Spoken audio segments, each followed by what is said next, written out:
nouvelle for Arkea Samsic for Equipo Kern for Caja Rural. It's Joel Nicolau. With number 44, it's Andreas Kroon. That is the chase group at the moment.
Can you tell us maybe something about the setup, Brian? What kind of tyre width you would ride in a race like this?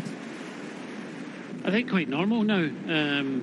Because there's so much kind of tarmac and, kind of hard packed gravel, they'll be using, 28mm tyres.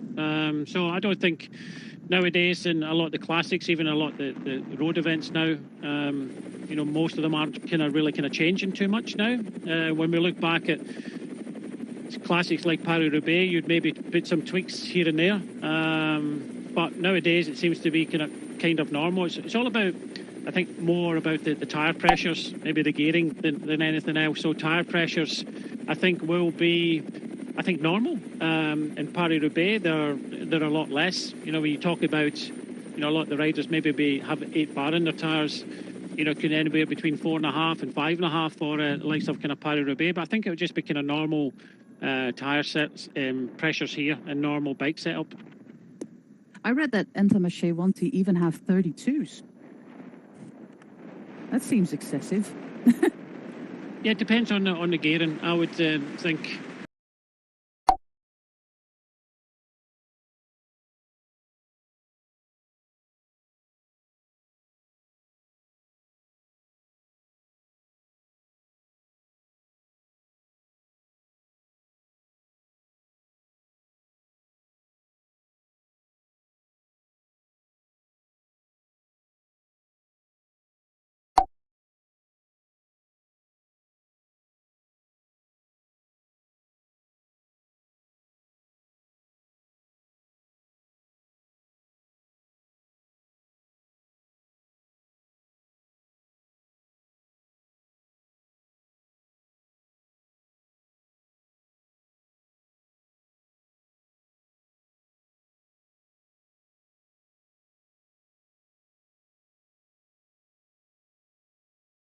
Smaller gears, and I think nowadays a lot of the riders are getting used to the cadence more than anything now, and turning the gear instead of pushing the gear. Although when you get yourself in race situations, everybody tends to ride that bit bigger gear. I think we're mostly talking about the mountains.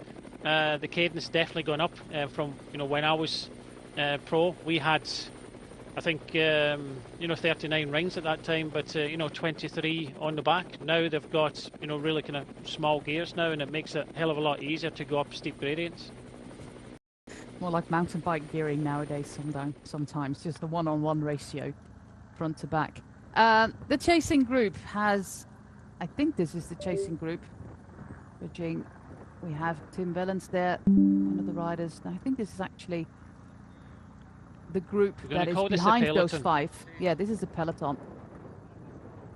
With Jan Bakelands, we have Tim Wellens there. Also with number 45, Sylvain Moniquet, Johan Jacobs of Movistar. Also Kobe Goossens, the former cyclocross rider there. Actually my favorite for the day. It looks like Alexei Lutsenko is reigning on the parade just a little bit. And this is the chasing group actually. And they don't seem to be working well together anymore. I think we have the race situation. We've got Lutsenko in front. Then we get the group of 5 with Tim Wellens, which we're looking at. See there, there's Lutsenko, and this is Tim Wellens, his group here. And then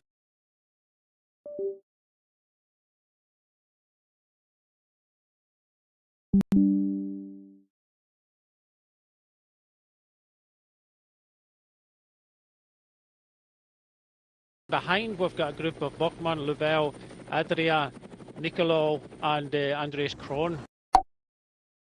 Puzzle where everybody is and give the tactics, and a lot of that comes in this part of the course, because when you're in the gravel section, it's very difficult to see what's really happening in a race, and you rely on teammates, and sometimes you get in a sector and you don't know where your other teammates are, and the race is split to pieces. So they'll piece it together like we are doing now, where Lutsenko's in front, the Wellens group of 5, and then we've got another group of 5 just behind with Bachmann, and then we've got the chasing. We're going to call it the peloton, although it's not huge. It's about 30 riders strong. Thank you for that. It's indeed a very chaotic situation as we head towards the penultimate gravel sector, and at this pace going about 70-80 k an hour on this nice little downhill. we will be at that gravel sector pretty fast. What was Lutsenko worried about there? Gesturing. I'm not too sure. It's just maybe the position of the bike. Maybe he feels as if it's, getting in his way a little bit, or he just gesticulating that the bike should be in front of him so he can get a wee bit of a break. But I tell you what, he's absolutely flying here. Tim Wellens at the back here for Lotto Soudal tried to go with him when he went in that previous uphill dirt section and wasn't able to go with him. And now this is splitting up a little bit now as Connor Swift and Emmanuel Bokman are trying to go across to the flying rider in front of Lutsenko. Yeah, so that group is falling apart as well, but this man is still uncontested at the front towards the next tramo de Sierra, as they call that in Spanish. I think Sterato is even more appealing. It's of course something that we already know this year. 5th of March, Strade Bianche, also live here on GCN, of course, not to miss.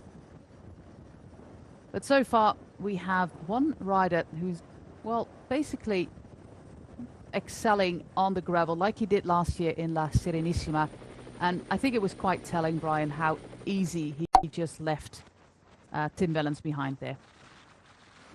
Yeah, put in a big effort, and he's still putting in a big effort now. And we had the 5 riders, and they don't seem to be working cohesively together. And this is a really impressive bid for glory. And you can see that the 5 are now broken up because they realise that Lutsenko, he ain't coming back unless they put in a big effort in here. He ain't coming back. So you want to win the race, you have to catch Lutsenko first, and I think that's what the 2 riders are just about to do. I think Connor Swift is there, and I think I said it wrong just a moment ago. I think it's Kamna that's the Bora Hansgrohe rider there. So we'll wait for confirmation, but I think they're closing on this kind of long downhill section now. This would be the absolute ideal downhill if you are not too great at cornering on your bike. And then just close it off for normal traffic, and I'm game.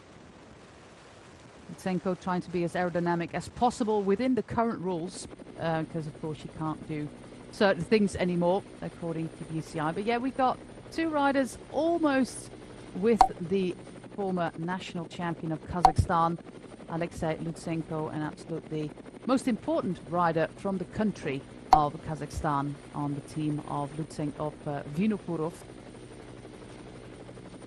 Great ride here by Connor Swift and Lennart Kemna, the German there, former stage winner in the Dauphiné. 3 leaders in the Clasica Jaen Paraiso with Alexei Lutsenko, with Connor Swift and Lennart Kemna. That is the situation, but that other group is not that far back. Yeah, but are they riding as hard as these guys? That's the question. Lutsenko, I think, wants to get his breath back a little bit. We're not too far away from the next section. You just see we're going to be turning left soon, and double backing yourself. And where are the other 3 riders? Have they got it in the legs? Is Wellens still suffering from that effort of trying to go with Lutsenko? That's the questions that are being asked. But Kamna just going into that, and he looks good. Connor Swift looks good as well. Well, Brian, either my road book is off or the kilometers on the screen are off, but I didn't expect this sector of gravel for another 4 kilometers. According to the road book, it should be at 27k from the finish line. But anyways, we are on a next sector of gravel. It's 5.5 kilometers long, and it's dubbed Bayasa. That is actually the little town that we have here. It's about 5.5% average for 5.5 kilometers. And this is the one that we're going to do twice. Or yes, actually 3 we'll times. get a run in. Actually 3 we'll get times. The run into the finish. But looking here, Lutsenko, he's just got his breath back a little bit. Kamna's there. And then we've got Connor Swift. But I just think if the camera just looks behind, you'll see that Tim Wellens has just about made it. He's got his breath back a little bit, and he knows that he has to make it now, because if he doesn't, then he's going to be, on his own again and won't have the legs to go across. So it's all happening in the last few moments here, but Lennart Kemna and Tim Wellens. This is Loïc Vliegen and Thibaut Ferras, the rider of the B&B Hotels team. And those are the two chasers. Let's see if they can make the jump across to our leaders. These are four incredibly strong riders here who've already won big races in the biggest races of the year. And it's great to see Connor Swift there again. Already got a great start to the season. Was climbing fantastically well in the Grand Prix La Marseillaise with all those steep climbs, including the Route de Crète. So I don't want to rule him out just yet for that finish climb. Compared to definitely wouldn't rule Connor Swift out. I wouldn't rule any of them out. From what I've seen, that Tim Wellens had to go deep just in the previous section because Lysenko was absolutely flying. And look at him now; he is the one setting the pace. He wants to ride these gravel sections from the front, but Connor Swift isn't shy about putting his strength about as well. How well is Kamna going? I don't really know. He hasn't. I've not seen him race too much. This is really the first time I've seen him. We know his quality. We know what he's done in the past, but I think Kamna is definitely up for this one. I know that our colleague Karsten Miegels, who's on his home trainer listening to us at the moment, will be shouting on for Kamna. For obvious reasons, I'm shouting on Connor Swift to try and win, but slowly but surely, the two riders just at the back there of Vliegen and Ferras are just about to make contact. Loïc Vliegen, that is actually the Belgian word for flies, but he's not flying just yet. He has to fly across to that first group of 5. Lennart Kemna, yeah, he's 25 years of age, done the Saudi tour, and on that little uphill kick, he was 11th. Fantastic rider, of course. Won stages last year in the Dauphiné, won stages in the Tour de France and in Catalonia. Also suffered a little bit with his health, coming from the Sunweb team and joined Bora Hansgrohe in 2020, one of the very promising young German riders. Just missed out on the world title in 2017. Behind Benoit Cosnefroy in the Norwegian town of Bergen. This is the peloton, or actually what is left of that. And, well, these two riders, Thibaut Ferras and Loïc Vliegen, are losing ground. And one of the other riders is also dropping from that first group. And that is we're talking Kemna. about Kamna. Yeah, we're talking about Kamna, and Carsten's just reminded me that Kamna actually took a break last year. Purely to get over a long-standing infection there. So this is the first time we've really seen him. He's hanging in there. But every time this road rears up on these sections, Lysenko looks invincible. He's just riding away like he did in the previous sector. He's just riding away from everybody. He does look the strongest. Loïc Vliegen, nice little camera shot here. They are riding the 32 tyres there on the bikes of Intermarché Wanty. Loïc Vliegen is a rider actually from the French-speaking part of Belgium, despite his rather Flemish-sounding name. But we want to go back to the front because that is where it is happening. This is Thibaut Ferras. And right, grimace there on your screen from the B&B Hotels team rider. But there we are. Look at the distance that it's already putting in to Wellens and Connor Swift at the moment. And this is just only the first 2 kilometers of this sector. And we're going to do it again on the last lap. So, well, bar some bad luck, Brian, this man seems invincible today. He just wants to do it on his own. It's not a case of, he did it in the previous sector. And, the other riders came back just before we turned left onto this sector. And it's a case of, he probably realised he was the strongest. How much energy did he put into that last attack on his own, while others were, trying to work together to bring him back. But he just looks head and shoulders above everybody today, and he's on a really, really good day. And we've seen, Lysenko in the past, when he's on a good day. I can remember when he won that stage of the Tour de France. He was just, he was riding faster than anybody else, even some of the riders in the peloton. He was just on rails that day, and he does look super strong today. And I think it's going to be really difficult because there is a quandary behind that. None of them were able to go with Lysenko. They need each other, but they know that the race is going down the road now with the flying Kazakh, and it's going to be very difficult. So I think slowly but surely some of the riders behind are starting to think of maybe how can I get onto the podium, because there's nothing they can do about this man here. He is just on a mission. Yeah, you mentioned that race, that stage in the Tour de France, on Mont Aigual.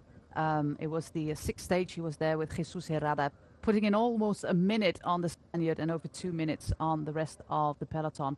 And he specializes in these very, very steep climbs. Of course, winning the Tour of Oman twice in those uphill kicks on Green Mountain and Kurayat, the two climbs that's also part of the Tour of Oman this year. That is what he specializes in. That is how he wins his races. And if he has maybe even 10 seconds on the foot of the final climb into Ubeda, you will not see him back anymore.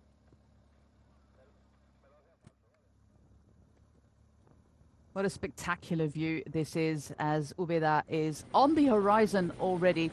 And this is the Mar de Olivos, the Sea of Olives. Rather spectacular view here. Luckily for the Spanish olive growers, they don't have the virus that kind of diminished the entire harvest, and also a lot of groves in Italy. Very nasty virus that affects the olive growth. Here, everything is still okay, and they still have about 5 million of those trees producing what they call the liquid gold in Andalusia. There we are. This group has joined forces, but looking at the grimaces on the faces, it looks like they don't have a lot left. Well, on these gravel sectors, Lysenko's definitely looking the strongest. So the only way back to Lysenko is by working together, and it's very difficult when you're at your threshold and you have to do a turn at the front. But the only way back is when we come off this section and we go into the kind of normal tarmac road of kind of working together. From the picture we just saw just before, Joe said that what we call in the peloton, they aren't that far away. I would say maybe just over a minute behind the front of the race. But I just think that if you've got the legs, you'd be with this man, and it just says a lot that he wants to race this one from the front. And that sector, the previous sector to this, he was the rider that decided that he wanted to go on the attack, and he's going along, and he was going to have to ride almost 50 kilometres on his own, but he's prepared to do that. Yeah, had what was it, 3 kilometres that he could sit on the wheels and do a little bit of recovery before he set off again. The end of the sector. Oh. Or 2 kilometers still to go before we are on the end of the sector. And they'll try to stay on the right side of the road. That looks like to me the most tight-packed piece of gravel. Not a lot of loose stones that might cause a puncture. We haven't seen a lot of punctures yet. Of course, that can be defining in a race like this. But so far, so good.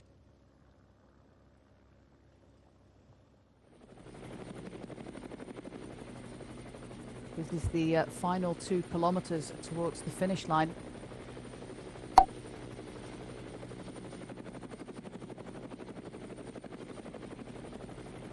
And Lutsenko is not even in sight anymore. Look at that. There he is. Going into the finale of today's stage. When we leave the gravel, we have a few hundred meters of road before we cross the finish line. Yeah, we're just looking now, because we're close proximity. A lot of, the fans have decided to come and watch these kind of finishing circuits that we've got here. We've already went through the finishing line. This is a really steep part over that ramp there over the very narrow bridge, and it's 500 meters to go. This is still on the kind of gravel road, but I think it finishes with about 500 meters to go, and then we got a kind of sharp dog leg up towards the kind of finish. And as you've already mentioned, it's not on smooth tarmac, it's on the kind of cobble section. So it's a really interesting finish to this race today, and I wouldn't say that many of the riders will be enjoying it, maybe Lysenko, but not many will be enjoying it. But when you look back at this race, they'll think, wow, I'm glad I was part of it. And what is the kind of thing that you take away from it then, if you finish in 67th place? Well, it's just the fact that you've finished it. It's a new race, everybody. You know, you can go to many races throughout the world. It's the same old, and you often hear it, going to that race again. And I think this, if you like riding in these type of races, like I know a lot of the riders do, it's something a little bit different. Although there are complaints about gravel and stage races, and I think there's every right to complain about it. But these are kind of one-off races. You know what you're going in for. You know how to prepare for it. And I think this race has got a definite future for it. And let's hope that we see more and more of the teams come here. And because so far so good. So from what we've seen already, this is a hard final, 50, 60 kilometers. We are in the final kilometer of the race, and then we have one more loop to go with the rider from Kazakhstan. And they are now approaching that arch as well. Loïc Vliegen, Thibaut Ferras, Lennart Kemna, Tim Wellens and Connor Swift now approaching that arch of the final kilometer. The gap looks to be accurate, about 30, maybe even more than 30 seconds between them and Alexei Lutsenko.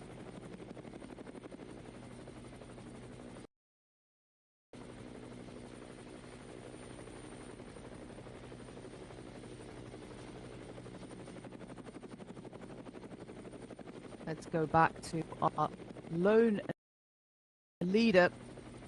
Yeah, we have, of course, had in the Tour de France the Plateau de Glières, where we had gravel. I think it was in 2020.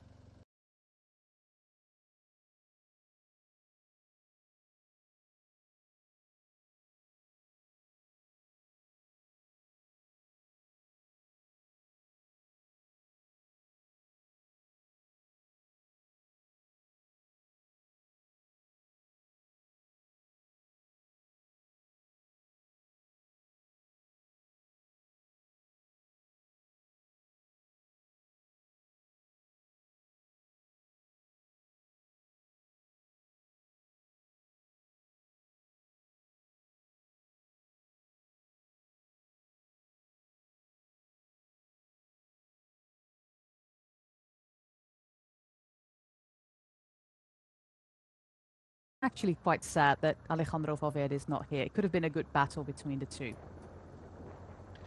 Yeah, I think this, it's a strong field. Maybe not the best field, but can you imagine a few years' time when, we've seen what happened with the Strada Bianchi when, it became a, World Tour race, and a lot of the top teams, a lot of top riders were racing against each other. Famously, Mathieu van der Poel, when he just, killed Bernal and Alaphilippe on the ascent towards the finishing line. It's, when these guys start to come, it's going to be very interesting. Looks like his front wheel is a little bit loose there, but he just tightens it himself. That's a great skill. I can't even peel a banana on my bike, let alone just tighten some some wheels. But this is an absolute brutal finale. It's fantastic to see. He seems to have a little bit of a trouble there with the bike. But look at that. This is such a spectacular square in Úbeda. So many people have come to cheer them on. Hear the crowd.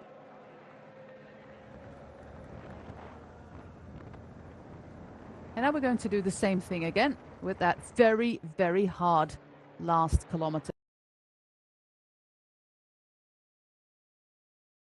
These are the chasers, with in the yellow and blue and white Loïc Vliegen. In the red, it's Connor Swift. In the green, it's Lennart Kemna. And in the other red with white, it's Tim Wellens, meaning that we lost Thibaut Ferras, the Frenchman of the B&B Hotels team.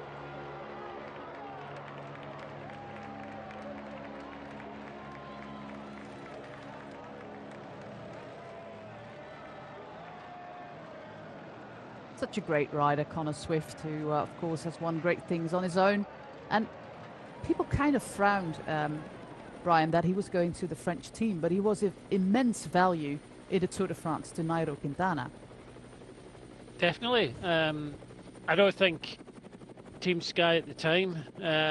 You know, they can't take every talented, you know, British rider. They've only got so many spots, and you know, I think it's good to go to a team where, you know, you've got a job to do, and like you say, he does a terrific job in the Grand Tours, looking after Nairo Quintana, especially in the kind of flatter stages, the crosswind stages. But I have to say, you know, looking at recent races, Nairo Quintana can handle himself in the kind of crosswind sections, but you need some kind of big workhorses like Connor Swift, who's definitely a, you know, a race winner of his own right, former British champion as well, and that wasn't really too much of a surprise.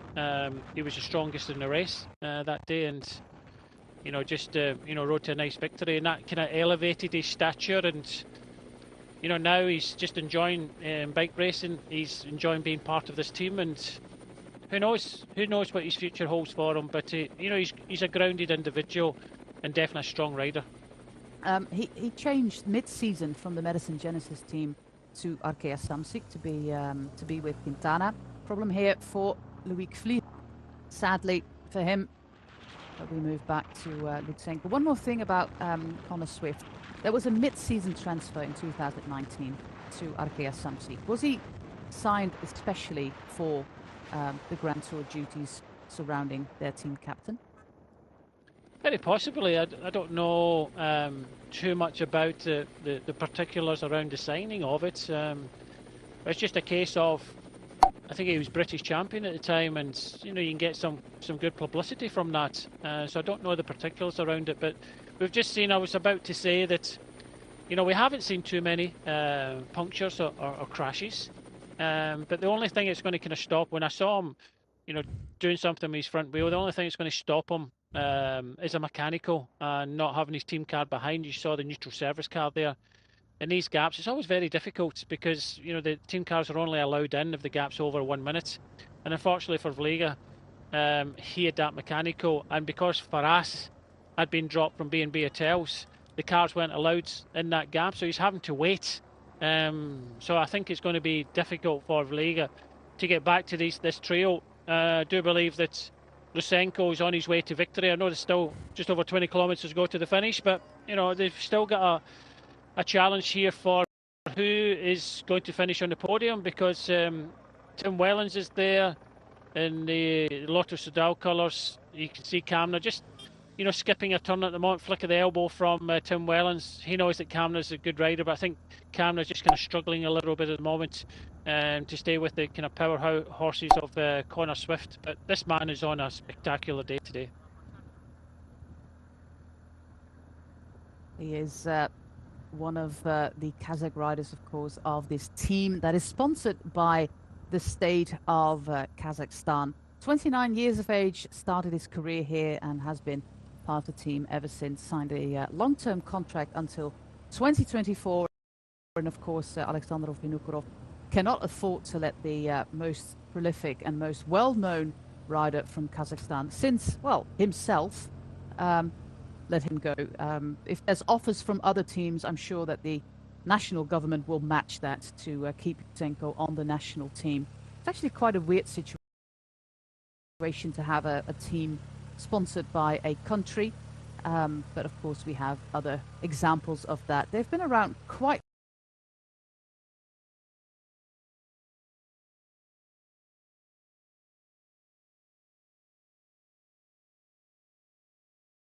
some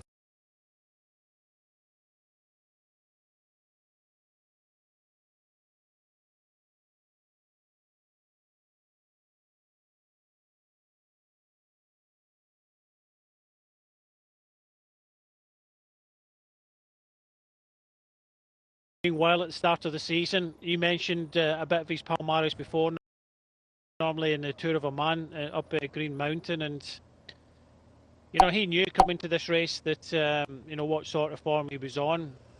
Like we say in many other races at the start of the year, you know what your form's like. You don't know what, you know, the other riders' forms are like. But Lutsenko's come into this race as the leader of that team, and you know, he wants to win it. Everybody was on the start line today wants to say that they were the first winner of this race. that's prestige in itself, because I really do think this is here to stay, this race, and it will grow and grow as the years go on. You will get more of the kind of top teams coming to this race, but it's really interesting final, this one, and luckily Blake has made it back, which I think is nice. If he's got that little bit of help from a neutral car or whatever, that's help, because nobody wants to see someone have that mechanical and not fight it out for the podium positions. We're going back on to the Sterato, onto the Tramo de Sierra, as they call that in Spanish. It's not the official sector just yet, just a little in between.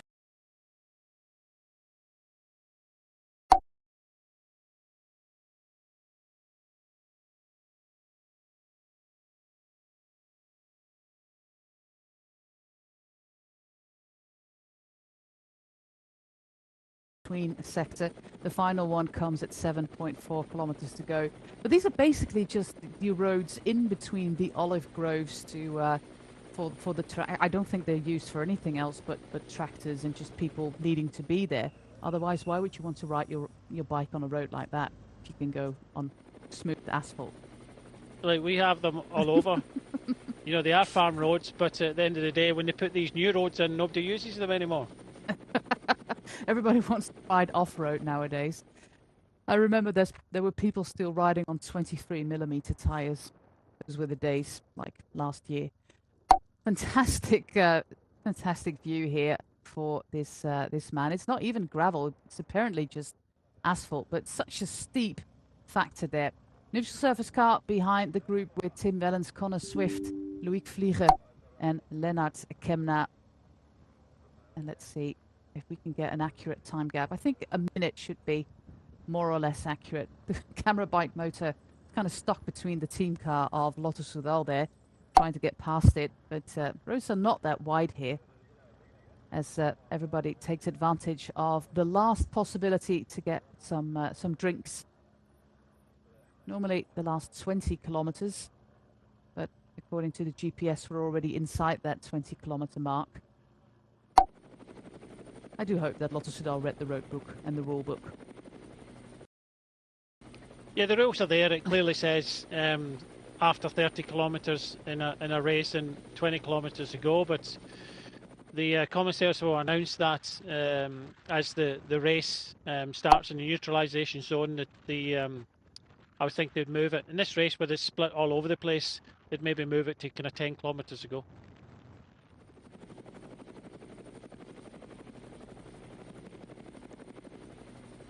So incredibly steep, this little by road here in between the olive groves, and then the camera or the helicopter has to go all the way over there to find Alexei Lutsenko. He's got some service cars, his own team car even, meaning that the gap is over a minute. Otherwise the commissaires will not allow the team car to be behind the rider. This is a huge reassurance, of course, for Lutsenko, because if he gets a mechanical now, the team car is close. It's discretion in a way. The ruling is 1 minute, but when it's split up like this, and I think it's just more for kind of safety and not aiding. But I think the team car will be okay in these kind of small roads to sit in the gap, even if it comes down to kind of 45 seconds. But it's always safer to have your own team car behind and not rely on neutral service. Neutral service, however, do a very good job. There's normally 3 service cars, sometimes more, and maybe some races like this that they'll go in, fill in the gaps, look after the riders when the gaps are kind of small, and they're rare for the reason. They are kind of neutral service. But now that bike equipment has changed throughout all these kind of different teams, it's always very difficult to have kind of spare bikes for everybody. They've got a selection of wheels they can use, but it's not the same as having your own service car behind you, and you've got that encouragement. You just see team car went up, gave him that little bit of encouragement. He's absolutely flying today. This gap going up all the time. The question is, who's got it in the legs to finish off the podium, and from what I can see in the four behind, it's very, very open. It's definitely very, very open. Team director here for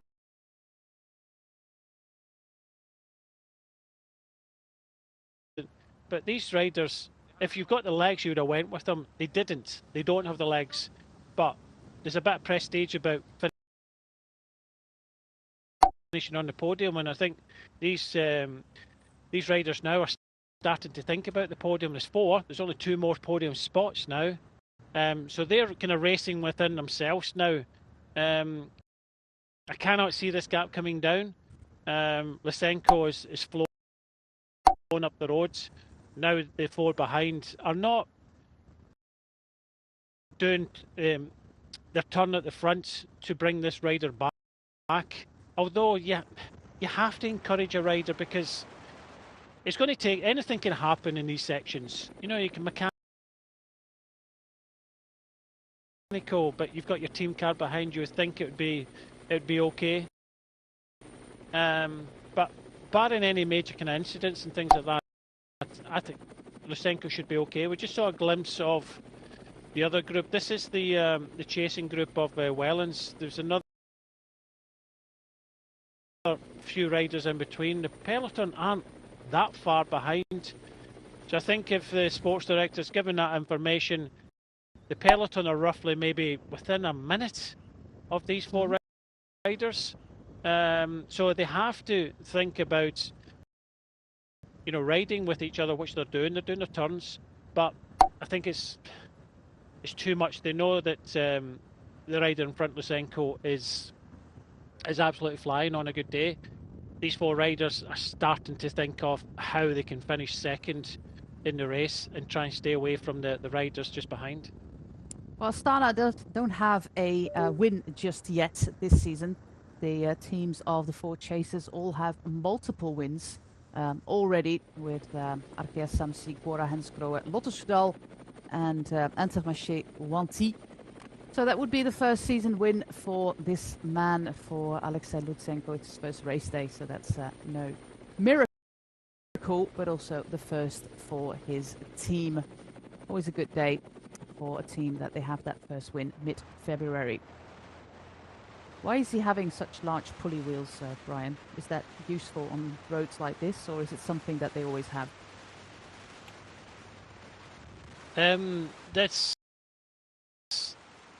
This bike changes. We're talking about it, chain alignments.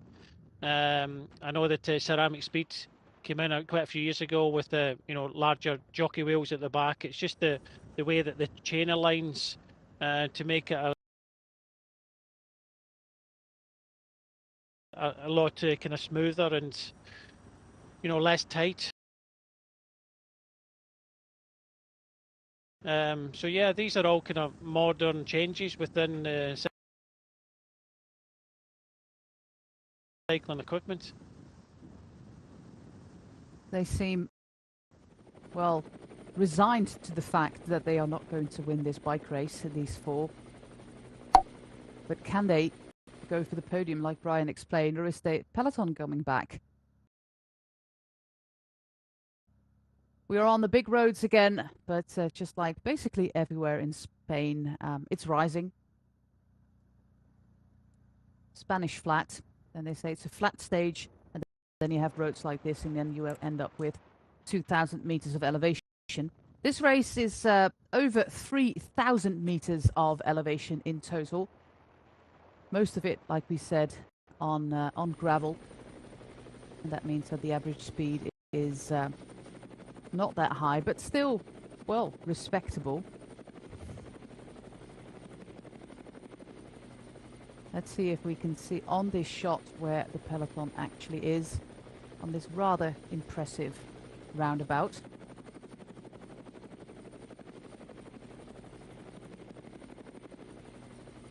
It doesn't seem like we get a shot there of the peloton, and stay with these four, with Vliegen in first place, followed by Kemna, Swift and Wellens. And back to our leader, who's inching closer to that final sector of gravel.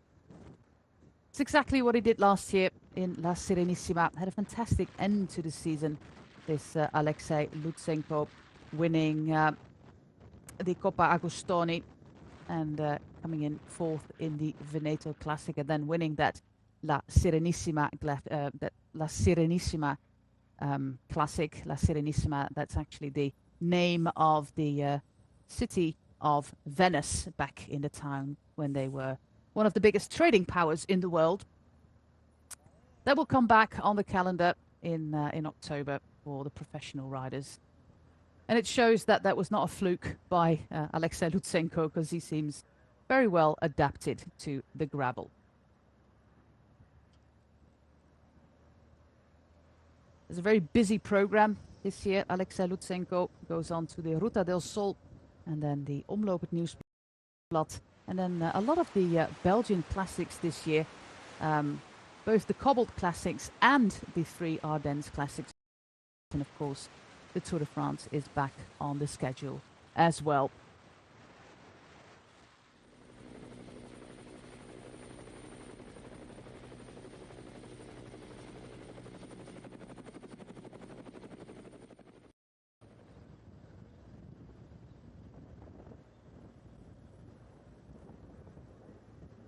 That was the sign indicating that the twin cities here of Baissa and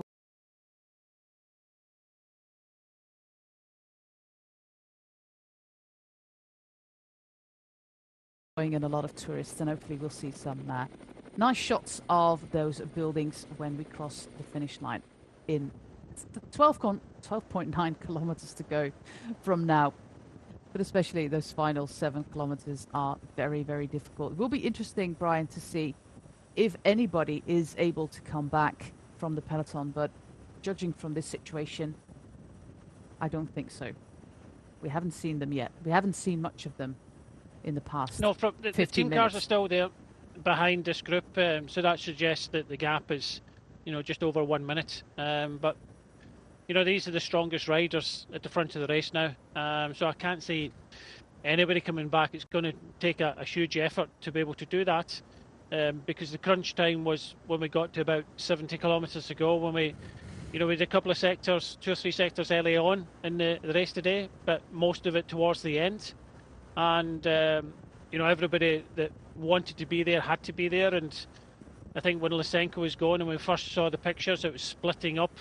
The peloton was exploding, and if you had the legs, then you had to go with it, and the strongest riders were at the front of the race. So Lysenko has shown everybody that he really has come through a very good winter and got the form of today. There's still a place, or there's 2 places left on the podium, 2nd and 3rd, and these riders are starting to think about it now. But this was the kind of long downhill section where they came back to Lysenko the previous time. This time they're not coming back, because he is just so strong today. Every sector that we've been on, when it goes uphill, he's the person that's just ridden the others off the wheel. Now Connor Swift, Tim Wellens, Leonard Kamna and Loic Vlega are thinking about how they can finish on this podium. Unfortunately for the B&B rider Faras, he was dropped on the previous climb up towards the finish, but this is such a brutal finish, and there's nothing between, I think, these 4 riders, and I think all of them would love to be on the podium at the end of today's day's race. Spain doesn't have a lot of one-day races, actually only 7. This is the 7th. We had 2 past weekend, and then we move on to April with the Clasica Miguel Indurain, and then of course the 3 races in the Basque Country with the Clasica, with the San Sebastian and the Memorial Getxo. And Spain has a lot of stage races, so they're trying to kind of rebuild that calendar early on in the season in this part of the world, to add a few more one-day races. It seems like the Spanish national governments are not that interested in one-day races and more in stage racing, because they have an abundance of that in the country. A new one next week as well in beautiful Galicia, where the weather is a little bit less sun certain as we have here in Andalusia, which is the biggest of the 17 autonomous regions here in Spain. And Jaén is a province of Andalusia. Gap is going up and up and up for this group. They're losing time, and they will have already resigned to the fact that they are not going to win this bike race.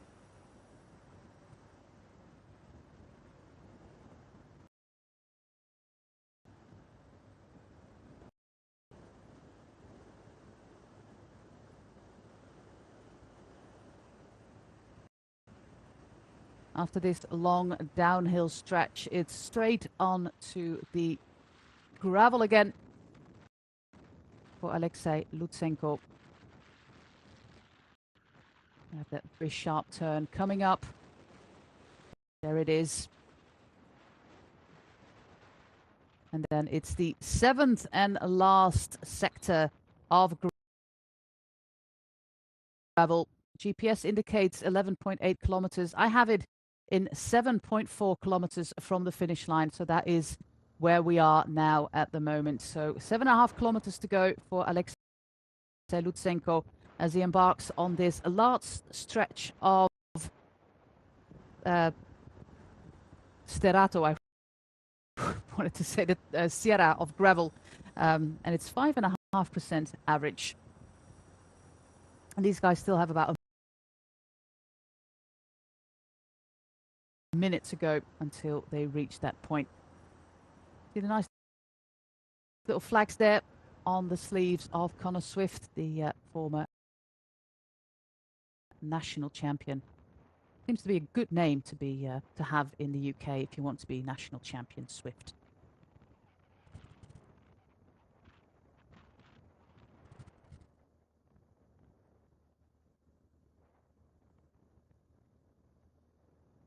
Trying to find his way here on the gravel. Trying to find the ideal route there, Brian. Going from left to right. I think he probably knows it from the last time. I think most of the riders were on the right-hand side where it's a bit more compact. You know, he should have his team car the whole way towards the finish, so he should be okay. If you start to look to the left, is there anybody coming on the left? Doesn't look like it. So, you know, it does look as if in this first edition of the Clasica Jaen, it's going to be, you know, taken out from by this rider here. So he has chosen the right-hand side, which he did previously. But it's just been too strong today for anybody else. Now the battle behind is for the other podium spots, and I think Kamna was showed a wee bit of weakness the last time we were on this part of the road. But if he's kind of ducked and dived and saved that little bit of energy, then you never know. Like Vlieg at the back here, or just Intermarché rider just moving over. He had to make a big effort the last time we were up here, and had that little bit of mechanical. But I think it's anybody's opportunity now. It's who's got it left in the legs. They're kind of swapping turns. They're just going through the motions. They're trying to kind of save that little bit for the surge towards the end and the steep climb up into the finishing line. Well, the decision was made on the penultimate time. We were here on the gravel, or actually the 5th sector when we went live on air. That was the point where we had this attack by Alexei Lutsenko. First place, Tim Wellens managed to follow, but then was dropped on the gravel. Then everything kind of came back together. And then the last time we were here, so that was 20 kilometers ago, Alexei Lutsenko showed who's boss here on this terrain. And left these 4 guys behind. Look at that. There's nobody behind him but dust and the team cars there. But that last kilometer, well, of course, this is the strongest man in the race. But if we come back here next year, to see them battle it out on that last kilometer will be absolutely fantastic to see. But of course, we're going to see who is going to be second and see them fighting on that very steep ramp into the city of Úbeda. This is the peloton, or, well, what is left of it, with Igor Arrieta here in the green with 76. A 19-year-old from Spain. He was part of the breakaway today. He's actually the son of José Luis Arrieta, the sports director of Movistar. very promising young man. So remember that name.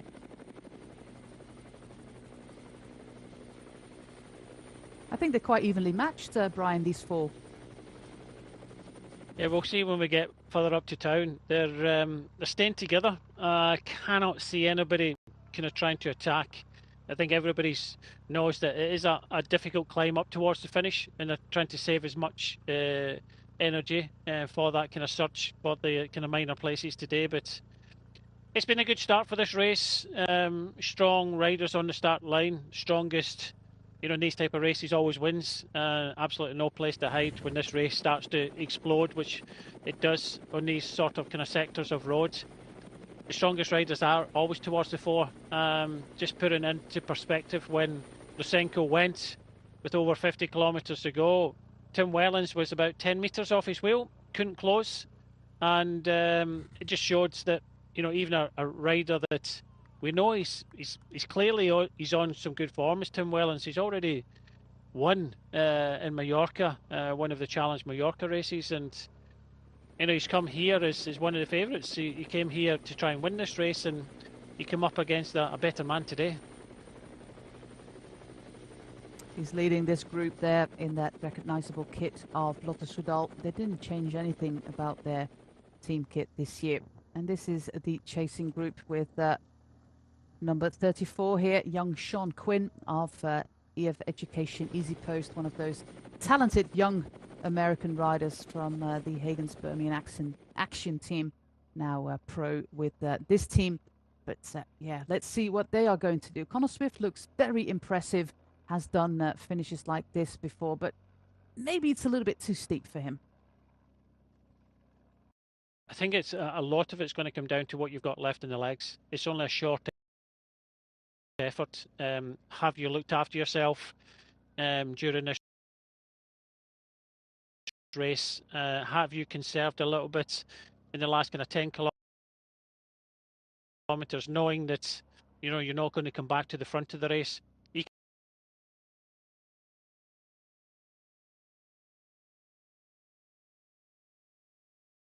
Hard. These riders are just saving that little bit of energy, going to the front, doing their turn, doing equal turns, and they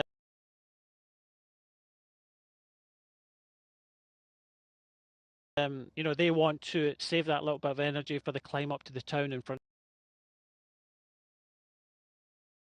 of them.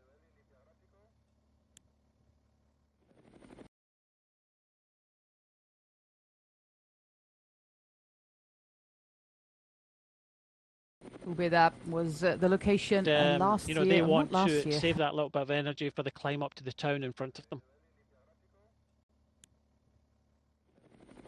That was the location last year, or not last year.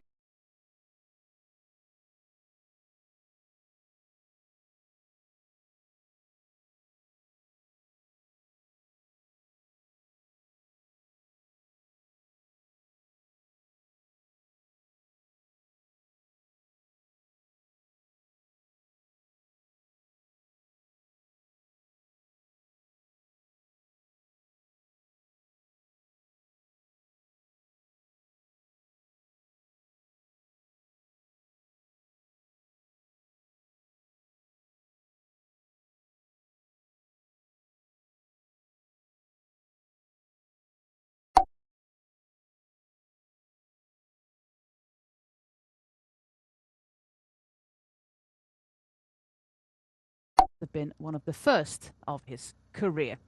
Are kind of going through the motion, saving that little bit for the final climb, but Peloton have really got them in their sights. Well, not at all struggling, I should say. Are trying to close this gap down. Could do another lap.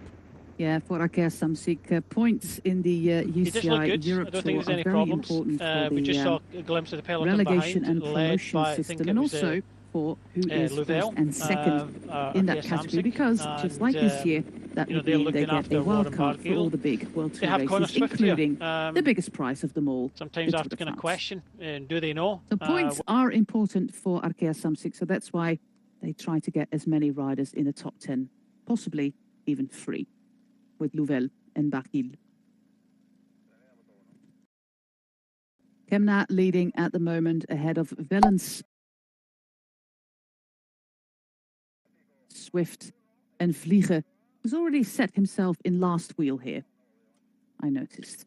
You just see Kamna, he knows that maybe he doesn't have the same punch as the other riders. Just going to look behind a little bit, pushed on a bit. Connor Swift has gone after him, but you know, there's no touching this man. You can see that he's just kept the tempo. He hasn't forced it too much. 1:30 is the gap. Back to the peloton, they look as if they've kind of sat up a little bit as well. So 2 kilometres go for this man. Still a couple of kind of steep sections. He's got it in the bag, but who's going to finish second and third? That's the question. Yeah, still about 150 meters of climbing to go in these final 2 kilometers. We have already seen that was the hardest part of the lap. Kemna is powering on ahead of Swift, Vliegen and Wellens, but they are coming back together now. Will take a while before they cross that 2 kilometer arch. We are about 30 seconds in at the moment since we had Lutsenko there.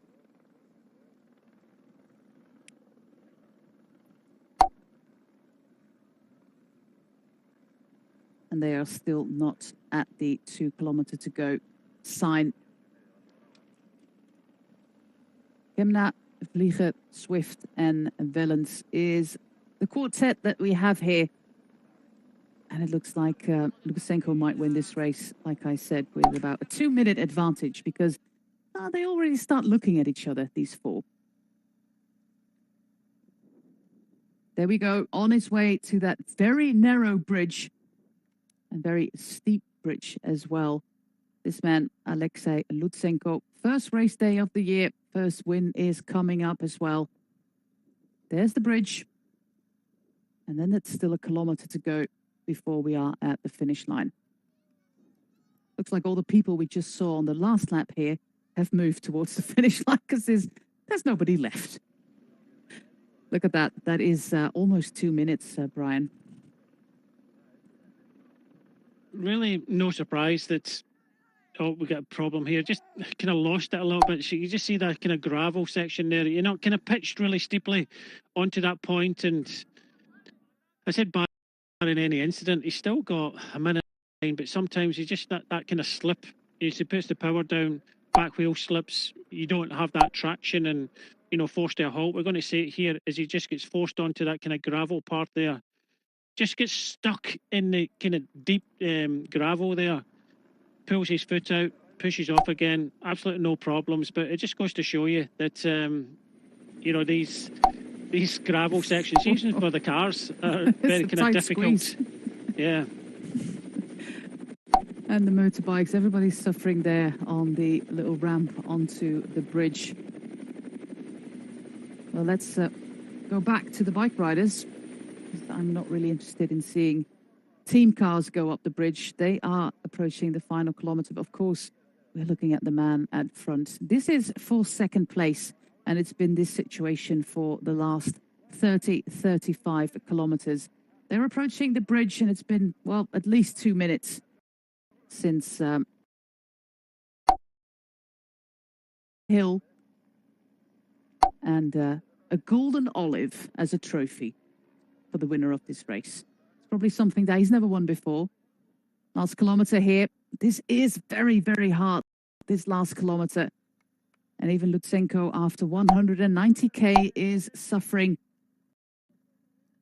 He's got a few hundred meters of gravel left to go before he goes on to the cobbles. But the cobbles are not easy either, so the last kilometer is a little bit of a torture for everybody involved. At least Lutsenko has something very good waiting for him at the finish line.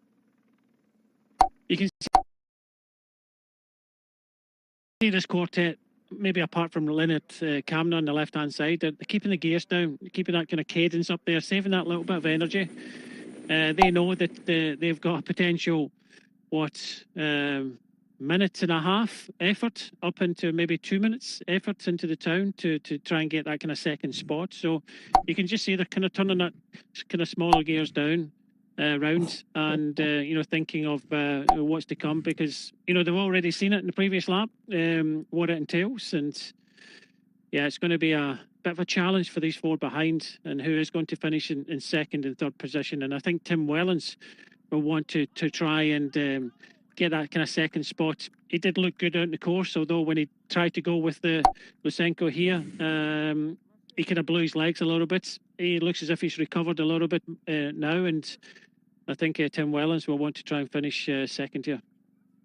This man is on his way to his 30th pro victory as they approach the Flamme Rouge for the last kilometer of this race.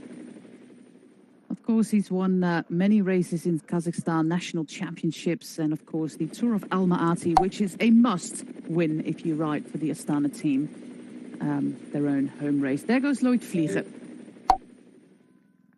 to the front of that group, trying to get second place.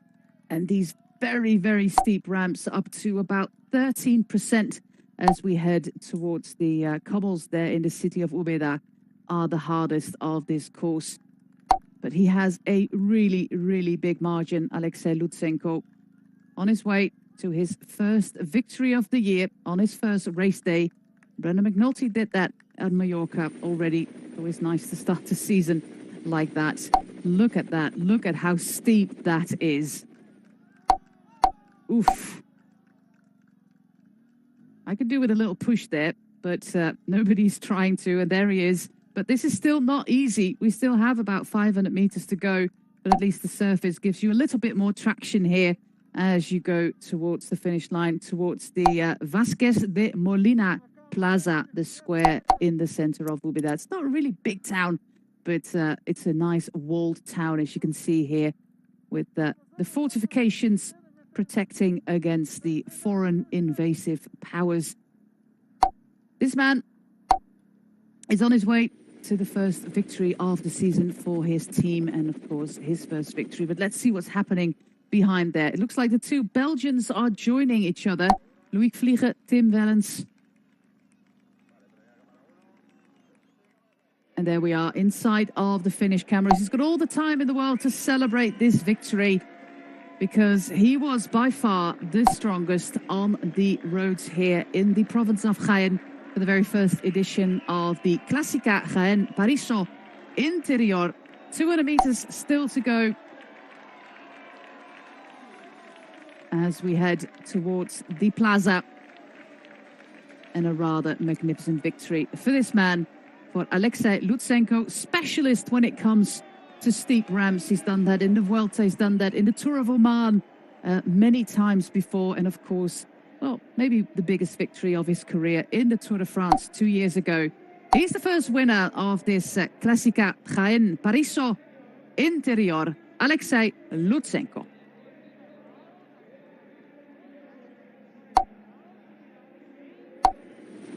Here we go with the two Belgians already on the solid surface here. Loïc Vliegen in first place, Tim Wellens behind him as they also go towards the steep ramps, making up a little bit of time there on Lutsenko with the attack and sprinting together. Of course, Tim Wellens has won races like this as well in the Ruta del Sol many years ago on one of these steep ramps as well in Spain, and he's kind of easily leaving his compatriot Loïc Vliegen behind as he goes towards the finish line, managing to stay within the minute there of Lutsenko and on his way to second place. The two biggest favorites actually for the race, Lutsenko in first, Tim Wellens in second place, and Loïc Vliegen in third place.